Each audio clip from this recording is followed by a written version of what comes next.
Wanna know how to crop your images in BeFunky AI? Well, no worries. In this video, I'm going to show you an easy step-by-step guide on how to do it. It's super simple, so let's get right into it. Now first up, go to your favorite browser and type in befunky.com. This should direct you to its official BeFunky website. Make sure you are signed in as well. After all of it is done, you should be welcomed with a dashboard. Then you can click one of three: photo editor, policy maker, and graphic designer. I'm going with photo editor this time.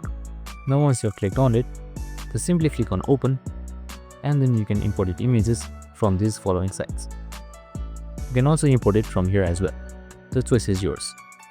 Now once you've imported your image, to crop it, just simply on the left side go to this equalizer icon, and on the second line you can see the crop button. Click on it. Now you can adjust it however you like. There are various settings from freeform to custom ratio and many others. You can do it by dragging on the screen just like this. The choice is yours. And after you're done, just simply click save. And you can save it on your computer, BeFunky, or anywhere you want. And that's it. I hope this video helped you. If it did, make sure to like, subscribe, and tune in with us for more related videos. See you in the next one.